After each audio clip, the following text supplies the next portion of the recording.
내일이 성탄절입니다. 우리 좌우에 계신 분들과 오늘 인사 나누실 때 메리 크리스마스, 성탄절을 축하하면서 함께 인사 나누겠습니다. 메리 크리스마스. 바라기는 성전이 좀 떠나가도록 인사했으면 좋겠는데 너무 점잖게들 인사하시네. 기도하겠습니다. 하나님, 오늘 성탄절 네 번째 주일을 맞이하여 주님 앞에 나아갑니다. 주님 말씀하여 주시옵소서. 이 말씀 들을 때 정말 우리가 잊고 산 것은 없었습니까? 이 말씀 들을 때 우리가 잃어버리고 깨어지고 부서진 것 있다면 다시 한번 말씀의 능력으로 회복되게 하여 주시고 말씀 의지하여 주 앞에 온전한 모습으로 설 수 있도록 성령님 도와 주시옵소서. 감사드리며 예수 그리스도의 이름 받들어 기도하옵나이다. 아멘. 할렐루야. 오늘 저희가 대림절 네 번째 주일을 맞이하는데 바로 내일이 성탄절이 되죠. 그래서 대림절을 저희가 준비하면서 시리즈로 말씀을 살펴보았는데요. 대림절 두 번째 주일에 대림절의 은혜, 그 다음에 대림절의 기쁨, 오늘 마지막 시간은 대림절의 찬송이라는 제목으로 과연 우리가 이때에 회복해야 될 찬양하는 모습은 어떤 것일까? 오늘 말씀을 통해서 함께 은혜 나누겠습니다. 첫 번째, 대림절의 찬송은 우리 인생의 한밤중에 울려 퍼진 찬송입니다. 우리 10절 말씀을 다 같이 함께 읽겠습니다. 10절 시작.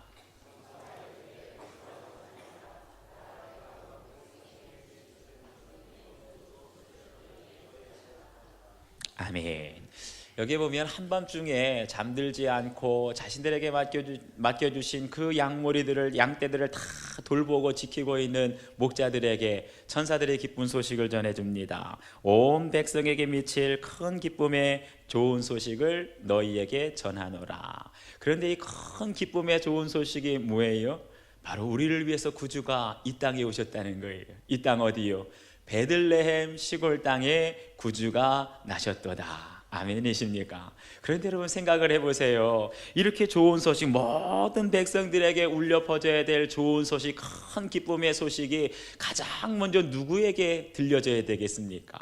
우선순위가 있잖아요. 1순위는 아마 왕이나 귀족들에게 들리고, 두 번째는요 누구에게? 대제사장이나 제사장들에게, 종교 지도자들에게. 세 번째는 또 누구에게 들려야 되겠습니까? 아마 3순위는 율법을 연구하는 서기관들이나 바리새인들, 율법 학자들에게 이 소식이 전해져야 될 거예요. 그런데 오늘 말씀을 가만 보니까 이렇게 온 백성들에게 울려 퍼져야 될 기쁜 소식, 중대한 소식 아니겠습니까? 이것이 왕에게도 아니고 제사장에게도 아니고 누구에게요? 모든 우선순위에서 멀리 떨어져 있는 목자들에게 들려졌다는 거예요. 할렐루야.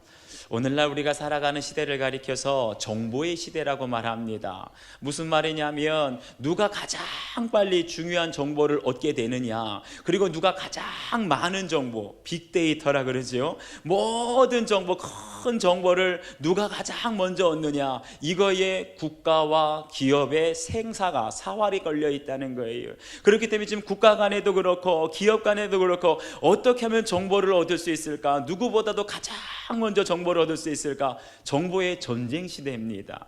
그렇기 때문에 미래에 일어나게 될 일들에 대해서 먼저 정보를 얻게 되는 사람들이 부와 권력과 모든 우월한 지위를 얻을 수 있다는 거예요. 그런 점에서 볼 때 오늘 이 말씀, 이 사건은요 큰 역전이 일어났다는 것을 우리에게 말씀해 주고 있습니다. 어떻게 보면 아기 예수가, 구주가 우리 가운데 나셨다는 것, 이것보다 더 중요한 역사적인 사건, 중요한 정보가 어디 있겠습니까? 그런데 이렇게 소중하고 중요한 정보가 누구에게요? 왕에게도 아니고 제사장들에게도 아니고 아무 자격 없는, 모든 우선순위에서 제외된, 열외가 되어 있는 저 가난하고 천한 목자들에게 전해졌다는 거예요. 할렐루야. 성경은 이렇게 우리들에게 인생의 역전의 사건들을 보여주고 말씀하고 계시는 줄 믿습니다. 사무엘상 16장을 보면 그런 사건을 또 볼 수가 있습니다. 사무엘이 하나님의 명령을 받고 저기 이세, 베들레헴에 살고 있는 이세의 집안에 기름을 부으러 가는 사건을 말해줍니다. 그러자 이세가 사무엘의 기별을 듣고 8 아들이 있는데 7째 아들까지는 집에서 목욕 애독제기하고 몸단장하고 머리에 기름 바르고 사무엘을 기다리라 명령을 내립니다. 그런데 말째 8째 되는 다윗에게는 너는 자격이 없어, 너는 우선순위에 들지 않는다. 그러면서 말째 8째 다윗에게는 들판에 가서 양들을 지켜보고 있으라는 거예요. 드디어 사무엘이 도착합니다. 그리고 첫째 엘리압부터 7째 아들까지 다 면접을 보게 되는데 고개를 계속 젓는 거예요. 무슨 뜻입니까? 하나님께서 택하지 않으셨다는 거예요. 그렇게 7째 아들까지 다 하나님께서 택하지 않으셨다고 no 말할 때 사무엘이 이새에게 말합니다. 이 밖에 다른 아들이 없느냐? 그랬을 때 말째 8째 아들이 있는데 그는 들판에서 양을 치고 있나이다. 그러자 사무엘이 놀라운 말을 합니다. 그 아이가 이곳에 오기까지 우리는 식사 자리에 앉지 아니하리라. 들판에서 양을 열심히 치고 있던 다윗이 도착합니다. 그를 보자 하나님께서 사무엘에게 이렇게 말하는 거예요. 이가 그니 그에게 기름을 부으라. 할렐루야. 부모가 보기에는, 아버지가 보기에는 다윗은 우선순위가 없었어요. 그는 자격이 없는 아들이었으며 미달되는 아들이었습니다. 그럼에도 불구하고 하나님이 보시는 우선순위와 우리 인간이 보는 우선순위라는 다르다는 것을 여러분 명심하시기를 바랍니다. 우리 인간의 눈에는요, 너는 자격 없어, 너는 우선순위 아니야, 우리는 소망 없이 살아가고 자포자기하며 살아갈 수 있지만 하나님은 그러한 인생 포기하지 아니하시고 찾아오시는 줄 믿습니다. 소망 잃어버린 자들에게, 자격 없는 자들에게, 아무것도 할 수 없다는 그런 가능성도 잃어버린 사람들에게 찾아오셔서 말씀해 주신 사람이 누굽니까? 바로 오늘 말씀 나누는 이 목자들이 그런 사람들이었고 다윗 왕이 그런 사람인 줄 믿습니다. 한 번은요, 저희 교회 집사님 중에 한 분이 13단지로 이사를 하시고 나서 이사 신방을 하는데 아주 놀라운 간증을 하시는 겁니다. 그 집사님께서 요즘에 다들 그러시겠지만 전세값이 너무나 많이 올라가니까 집에 대한 부담감이 있으셨어요. 그러던 중에 13단지가 분양한다라는 소식을 듣고 하나님께 기도를 합니다. 하나님, 저 13단지에 꼭 입주할 수 있도록, 하나님 이사할 수 있도록 저에게 은혜를 베풀어 주시옵소서. 그런데 13단지 입주할 수 있는 자격 요건을 보니까 그 집사님은 자격이 안 되는 거예요. 나이도 자격이 안 되고 여러 가지 형편도 자격이 안 돼. 들어가려면 자격 조건이 있는데 저 끝은 머리 후순위에 있는 겁니다. 그럼에도 불구하고 포기하지 않고 하나님께 기도합니다. 그러던 어느 날 꿈을 꾸는데 꿈속에서 하나님께서 환상을 보여주시더래요. 어떤 책상 위에 서류가 높이 쌓여 있는데 아마 분양 서류인 것 같습니다. 그런데 집사님의 서류는 맨 밑에 들어가 있더래요. 도저히 자격 없는 겁니다. 그런데 꿈속에서 하나님께서 나타나셔서 집사님의 서류 맨 밑바닥에 있는 서류를 꺼내시더니 맨 위에 올려주시더래요. 할렐루야.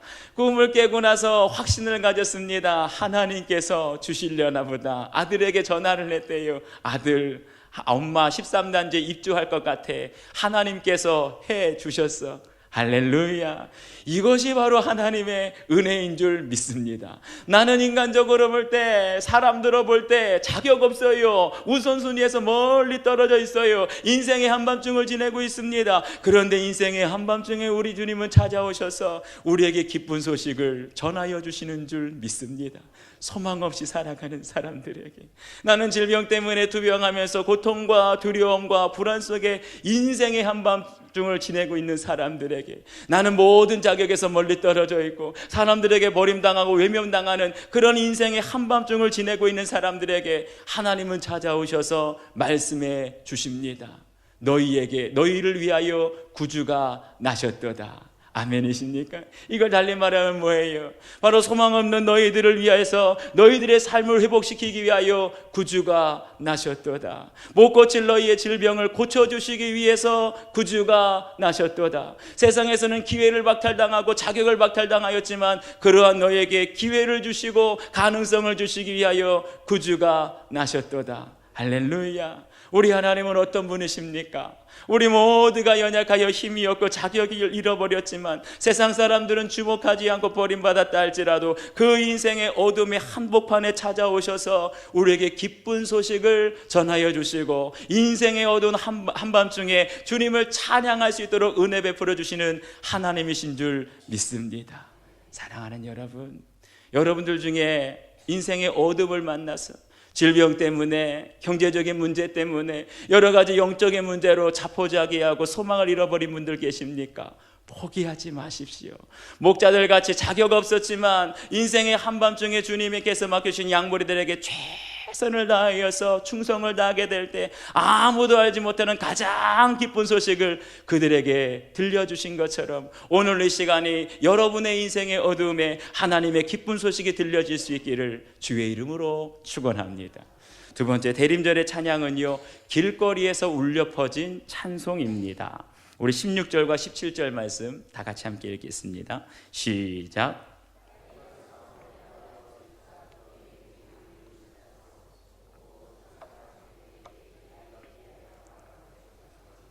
아멘. 여기에 보니까요, 천사들에게 한밤중에 기쁜 소식을 전해 듣게 된 이 목자들이 어떻게 움직이는가를 보게 됩니다. 빨리 갔다는 거예요. 이 말씀은 무슨 말입니까? 다시 말하면 목자들에게는 다른 사람들에게 없는 즉각적인 순종하는 자세가 있었다는 거예요. 다른 사람들 같았으면 그 다음 날로 미뤘을 텐데, 해가 뜨고 나서 가지 하고 미뤘을 텐데 목자들은 미루지 않았다는 거예요. 천사들에게 소식을 듣자마자 즉각적으로 순종하는 그 믿음이 있었기에 하나님께서 목자들을 부르시고 사용하신 줄 믿습니다. 그러면서 천사들이 하늘로 올라가는 것을 보자 목자들끼리 서로 마주보며 말합니다. 베들레헴으로 가서 천사들이 전해준 그 아기를, 그 이야기의 진실을 한번 찾아보자고, 그러면서 곧바로 베들레헴 동네로 가서 마리아와 요셉과 강보에 쌓여서 누워있는 그 아기 예수를 찾게 되는 거예요.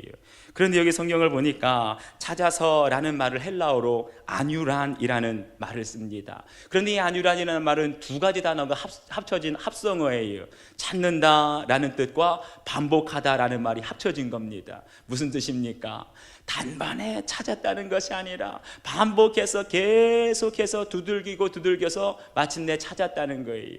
목자들은요, 천사들의 말을 듣고 베들레헴 가면 곧바로 찾을 줄 알았습니다. 그랬더니 마구간이 많은 거예요. 분명히 강보에 쌓여서 말구에 누워있는 아기를 보거든 하나님의 표적인 줄 알라 마구간마다 두들겼는데 첫 번째 찾을 수 없었어요. 이 집도 찾고 저 집도 두들기고 계속해서 마구간을 두드릴 때 마침내 강보에 쌓여서 말구 위에 누워있는 아기 예수와 그 부모 요셉과 마리아를 찾게 된 줄 믿습니다. 그런데 여러분, 한번 이 장면을 마음속에 그려보시고 상상해 보시기 바랍니다. 말구유를 찾고 있는, 강보에 쌓여있는 아기 예수를 찾고 있는 이 목자들이 계속해서 집집마다 길거리마다 찾을 때 어떤 마음으로 갔겠습니까?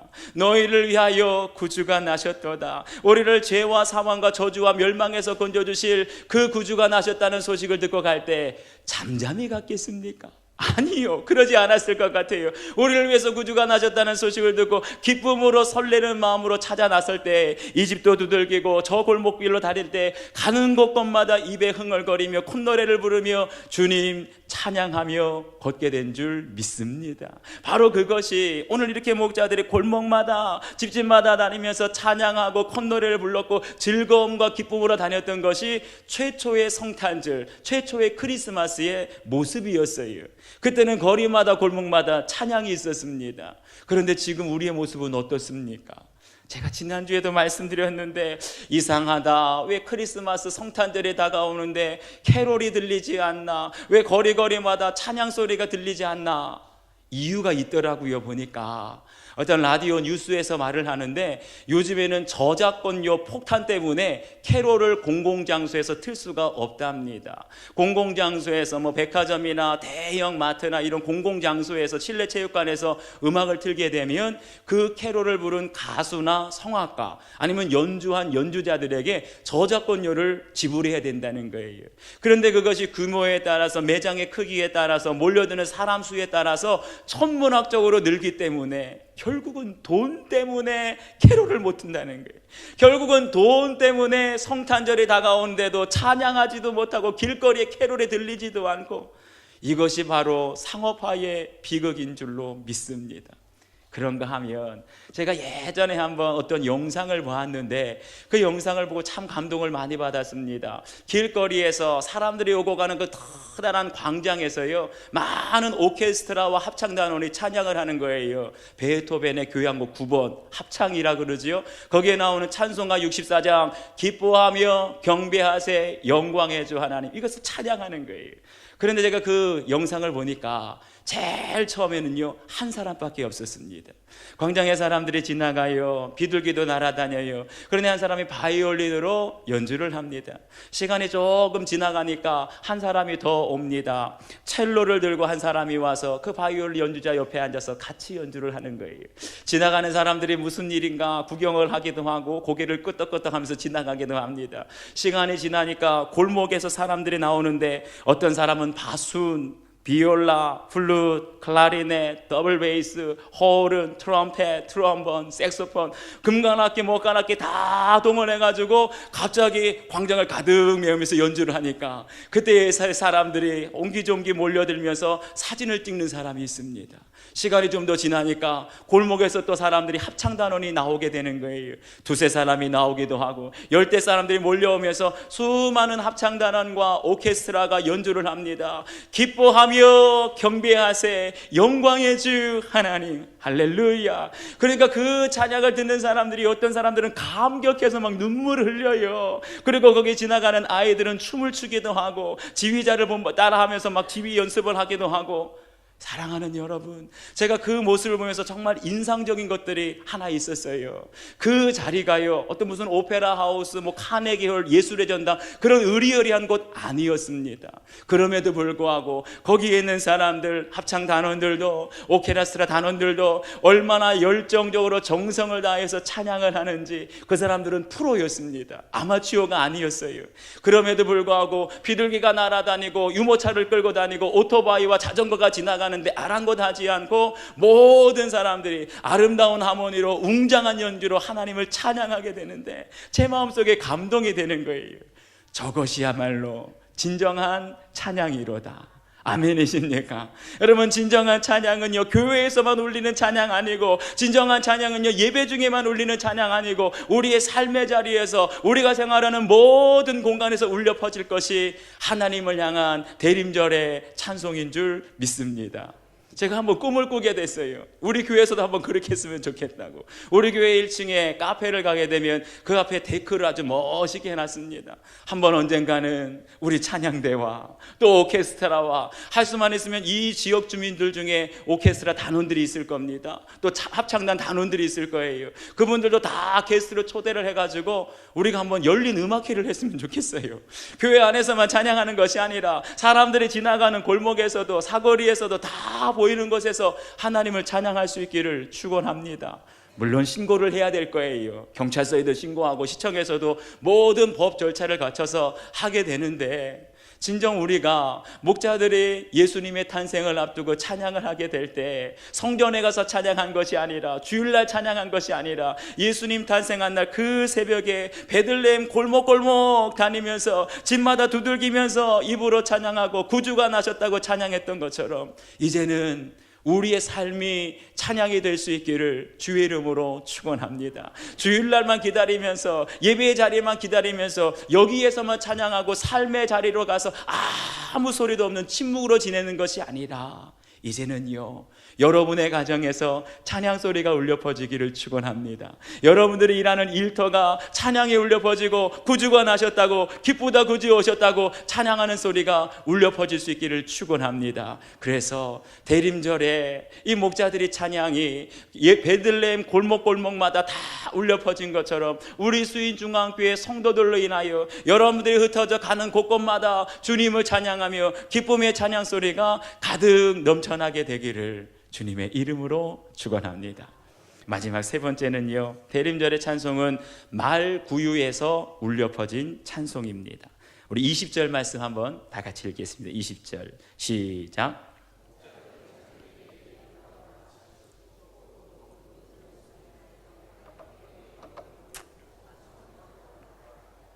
아멘. 여기 보니까 목자들이요, 천사들이 자기들에게 말해주고 보았던 그 모든 것들을 인하여서 하나님께 영광을 돌리고 또 아기 예수께 찬송하며 돌아갔다 그랬어요. 그런데 가만 보니까 지금 목자들이 찬송하고 영광을 돌리는 곳이 어디입니까? 가만 보게 되니까요, 요셉과 마리아는 호적하기 위해서 베들레헴에 도착했는데 이미 사람들이 너무나 많이 몰려들다 보니까 여관방 하나 구할 수가 없었습니다. 여기저기 헤매다가 산통이 오게 되는데 결국은 허름한 마구간 찾아서 그곳에서 강보에 쌓인 아기를 낳고 결국 말구 위에 누이지 않습니까? 지금 천사들에게 아기 예수의 탄생 소식을 듣고 온 이 목자들은요, 산 위에서 내려와서 그 허름한 마구간에 도착한 거예요. 그리고 말구 위에 누워있는 예수 앞에 엎드려서 경배하고 영광을 돌려드리고 찬송한 뒤에 돌아간 줄 믿습니다. 다시 말하면 목자들의 찬송은 뭡니까? 말구 위의 찬송이라는 거예요. 우리가 역사적으로 보게 되면 성경의 많은 구절들, 많은 사건들을 그림으로 그린 것을 보게 되는데, 오늘 저희들이 본 이 목자들의 찬송하는 장면을 그림으로 그린 것들도 많이 있습니다. 많은 화가들이 그렸어요. 그런데 그들 중에 제가 참 인상 깊게 본 그림이 하나 있습니다.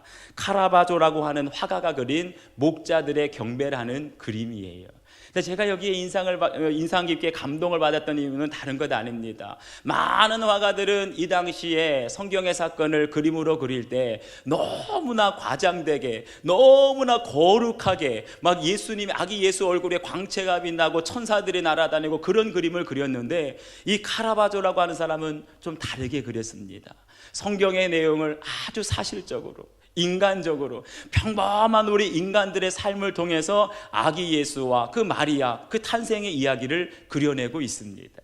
그러다 보니까 그림의 배경이 전반적으로 어둡습니다. 그 그림 안에는 천사들도 없어요. 대신에 어두컴컴한 곳에 시골 당나귀 한 마리가 서 있습니다. 그리고 마구간은 너무나 오래되고 너무나 누추한 곳이다 보니까 나무판, 널판이 이렇게 세워져 있는데 그 틈이 숭숭 나 있어요. 보는 사람으로 하여금 이 한겨울 아닙니까? 황소바람이 휘 몰아칠 것만 같습니다. 그리고 마리아의 모습은 어디에도 광채가 나는 거룩한 마리아의 모습은 온데간데였고, 그냥 영락없이 시골 처녀 아낙네의 모습을 간직하고 있어요. 오랫동안 아기를 낳느라고 산고를 겪지 않았겠습니까? 몹시 지쳐있고 힘들어하는 그러한 마리아가 비스듬히 누워서 품속에 아기를 안고 있습니다. 그런데 그 앞에서 경배하고 찬송하는 목자들의 모습을 보니까 너무나 누추한 거예요.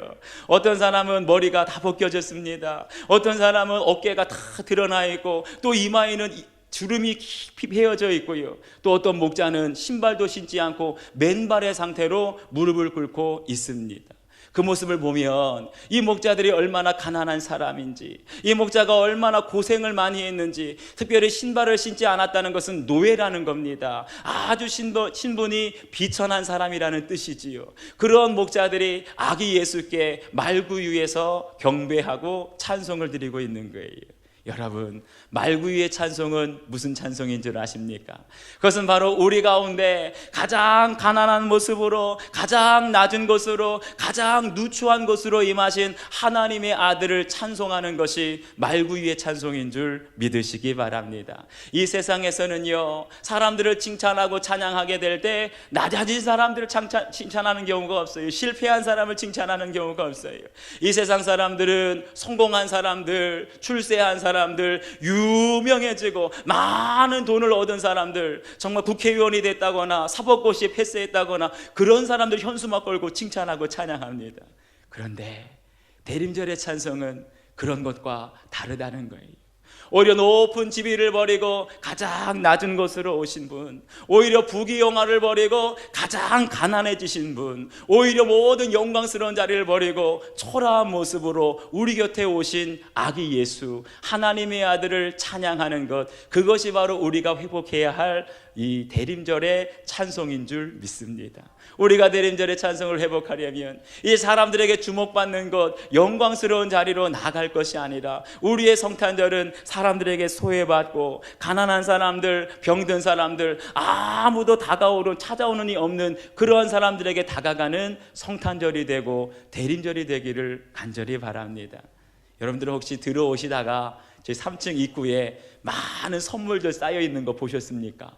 저희가 해마다 이 성탄절이 되면 성탄절 사랑 나눔 행사를 합니다. 이 사랑 나눔 행사를 하면서 어떤 분은 쌀을 기증하고 휴지, 티슈를 기증하기도 하고 물과 또 여러 가지 이불, 여러 가지 생필품들을 많이 기증해 주셨어요.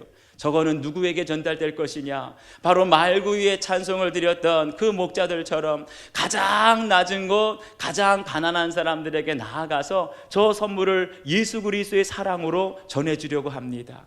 이왕이면 가족들과 함께하는 그런 어르신들이 아니라 홀로 사시는 독거노인들에게 내려가려고 합니다. 이왕이면 건강한 어르신들보다는 몸이 아프고 질병이 있고 장애가 있는 그런 어르신들에게 내려가려고 합니다. 이왕이면 편리하게 넉넉하게 잘 사는 그런 어르신들과 이웃들보다는 반지하칸에, 행여라도 어떤 분은 컨테이너에 사시는 분들도 계십니다. 그런 분들에게 나아가서 우리가 주께 받은 사랑과 은혜를 기억하면서 작은 것이지만, 보잘것없는 것이지만, 이불 한 장이 아쉽고 양말 한 켤레, 내복 한 켤레, 라면 하나가 아쉬운 그런 분들에게 우리가 저 선물 가지고 나아가려고 합니다. 그럴 때 우리 성탄절 대림절의 찬송은요, 단순히 입술로만의 찬송이 아니라 우리가 주께 받은 사랑을, 그 은혜를 기억하면서 정성스럽게 온 성도들이 준비한 그 선물을 나누어 줄 때 그들의 삶이, 추웠던 삶이 따뜻해지고 외로웠던 삶이 이제 친구가 생겨지고, 그리고 정말 어두웠던 것에 주님의 은혜가 비추는 그러한 대림절의 찬송으로 울려 퍼지게 되어질 줄 믿습니다. 우리 성도님들이 마지막까지 이 일에 함께 동참해 주시기를 바라요. 전달하는 사람들은 교회를 대표해서 가게 되지만 우리 온 성도들이 아무리 작은 거라도 하나씩 정성을 다해서 주께 받은 은혜를 기억하면서 함께 나누게 될 때 교회의 이름으로, 예수 그리스도의 이름으로 어두운 곳, 외로운 곳, 병든 곳, 가난한 곳에 주님의 사랑으로 빛을 비추며 바로 그 자리에 찬송이 회복될 줄 믿습니다. 우리 함께 오늘 주신 말씀을 기억하면서 이 시간 기도하기를 원하는데, 하나님, 우리들에게 대림절의 찬송을 허락해 주셨는데 우리가 기쁨을 잃어버리고 은혜를 잃어버리고 감격을 잃어버리고 너무나 메마른 삶을 살아가고 있습니다. 다시 한번 우리의 삶 속에서, 인생의 어두움 속에서 정말 가장 기쁜 소식을 허락해 주신 그 주님을 바라보며 찬송하는 삶이 회복되게 하시고, 우리 가장 낮은 곳, 가난한 곳에 오신 예수 그리스도를 찬송하며 우리 이웃들에게 다가갈 수 있도록 도와주시옵소서. 간절한 마음으로 함께 기도하시겠습니다. 아버지 하나님, 아버지 하나님, 참으로 고맙습니다. 이 어두운 땅에, 이 외로운 땅에, 병들고 저주받은 땅에 아기 예수를 보내주심으로 마구간의 찬양이 회복되게 하여 주시고, 길거리마다 어두운 새벽에 찬양이 회복되게 하여 주시고, 특별히 우리 인생의 어두운 밤에 나는 자격이 없어, 나는 소망이 없어, 나는 아무것도 할 수 없어 자포자기한 인생에게 가장 기쁜 소식을 전해주심으로 말미암아 찬양이 울려 퍼지게 하셨던 것처럼, 아버지 하나님, 찬송하는 삶을, 성탄의 기쁨과 은혜를 잃어버리며 살아가는 주의 자녀들에게 오늘도 대림절의 찬송을 목자들같이 회복할 수 있도록 도와주시어서 우리의 입술의 찬양을 넘어, 교회 안에서의 찬양을 넘어 우리의 삶의 자리마다 찬송이 울려 퍼지게 하여 주시고, 가장 어두운 곳, 가난한 곳, 소외된 곳, 외면당한 그곳으로 나아가서 하나님, 우리의 이웃들의 손을 잡아주며 함께 주님의 사랑을 나누고 찬송이 울려 퍼질 수 있도록 도와주시옵소서. 감사합니다 주님.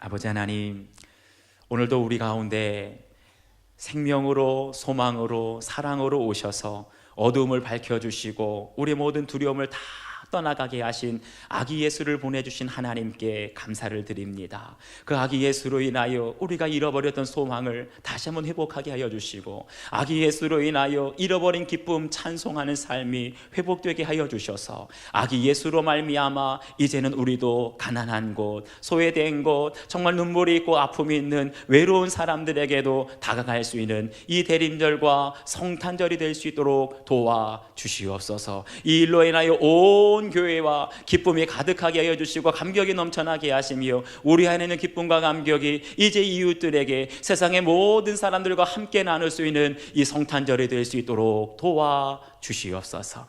감사드리며 예수 그리스도의 이름 받들어 기도하옵나이다. 아멘.